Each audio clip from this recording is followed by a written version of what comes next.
Atomic Habits by James Clear. Part 12. Voiced by Storyteller's Chamber. The third law. Make it easy. Walk slowly, but never backward.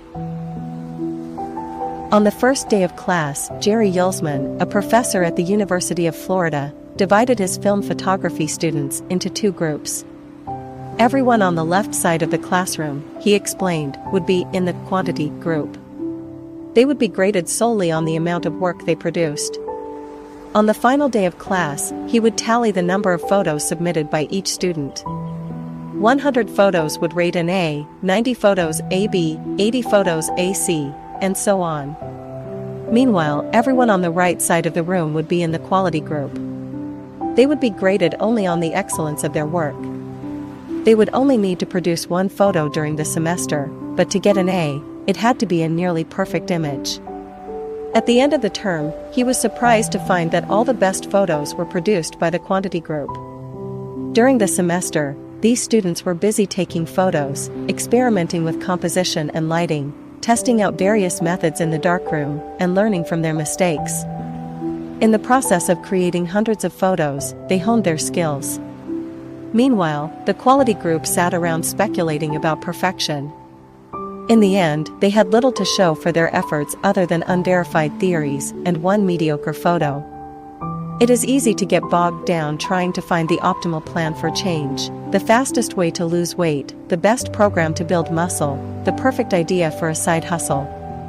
We are so focused on figuring out the best approach that we never get around to taking action. As Voltaire once wrote, the best is the enemy of the good.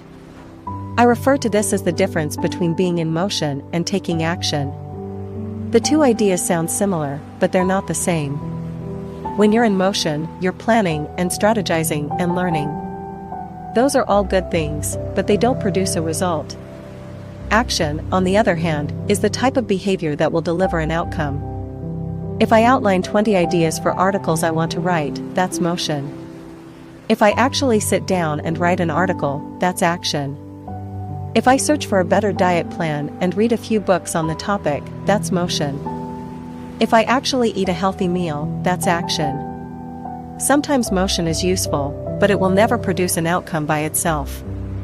It doesn't matter how many times you go talk to the personal trainer, that motion will never get you in shape.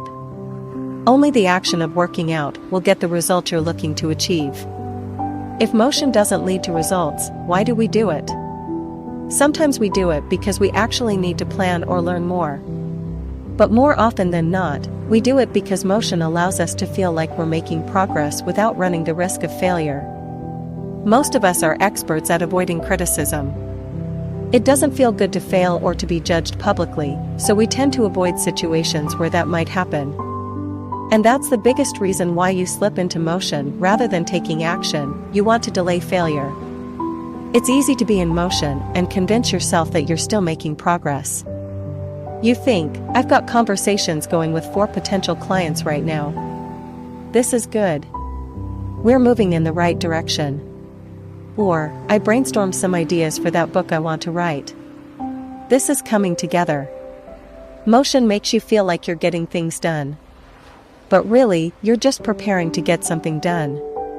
When preparation becomes a form of procrastination, you need to change something. You don't want to merely be planning. You want to be practicing. If you want to master a habit, the key is to start with repetition, not perfection. You don't need to map out every feature of a new habit. You just need to practice it. This is the first takeaway of the third law. You just need to get your reps in. How long does it actually take to form a new habit? Habit formation is the process by which a behavior becomes progressively more automatic through repetition. The more you repeat an activity, the more the structure of your brain changes to become efficient at that activity. Neuroscientists call this long-term potentiation, which refers to the strengthening of connections between neurons in the brain based on recent patterns of activity. With each repetition, cell-to-cell signaling improves and the neural connections tighten. First described by neuropsychologist Donald Hebb in 1949, this phenomenon is commonly known as Hebb's law. Neurons that fire together wire together. Repeating a habit leads to clear physical changes in the brain. In musicians, the cerebellum critical for physical movements like plucking a guitar string or pulling a violin bow is larger than it is in non-musicians. Mathematicians, meanwhile, have increased gray matter in the inferior parietal lobule, which plays a key role in computation and calculation. Its size is directly correlated with the amount of time spent in the field. The older and more experienced the mathematician, the greater the increase in gray matter. When scientists analyzed the brains of taxi drivers in London, they found that the hippocampus A region of the brain involved in spatial memory was significantly larger in their subjects than in non-taxi drivers. Even more fascinating, the hippocampus decreased in size when a driver retired. Like the muscles of the body responding to regular weight training, particular regions of the brain adapt as they are used and atrophy as they are abandoned. Of course, the importance of repetition in establishing habits was recognized long before neuroscientists began poking around. In 1860, the English philosopher George H. Lewes noted, in learning to speak a new language, to play on a musical instrument, or to perform unaccustomed movements, great difficulty is felt, because the channels through which each sensation has to pass have not become established, but no sooner has frequent repetition cut a pathway, than this difficulty vanishes. The actions become so automatic that they can be performed while the mind is otherwise engaged. Both common sense and scientific evidence agree, repetition is a form of change. Each time you repeat an action, you are activating a particular neural circuit associated with that habit. This means that simply putting in your reps is one of the most critical steps you can take to encoding a new habit. It is why the students who took tons of photos improved their skills, while those who merely theorized about perfect photos did not. One group engaged in active practice, the other in passive learning. One in action, the other in motion. All habits follow a similar trajectory from effortful practice to automatic behavior, a process known as automaticity. Automaticity is the ability to perform a behavior without thinking about each step, which occurs when the non-conscious mind takes over. The habit line. There is nothing magical about time passing with regard to habit formation. It doesn't matter if it's been 21 days, or 30 days, or 300 days. What matters is the rate at which you perform the behavior. You could do something twice in 30 days, or 200 times. It's the frequency that makes the difference. Your current habits have been internalized over the course of hundreds, if not thousands, of repetitions. New habits require the same level of frequency. You need to string together enough successful attempts until the behavior is firmly embedded in your mind and you cross the habit line. In practice, it doesn't really matter how long it takes for a habit to become automatic.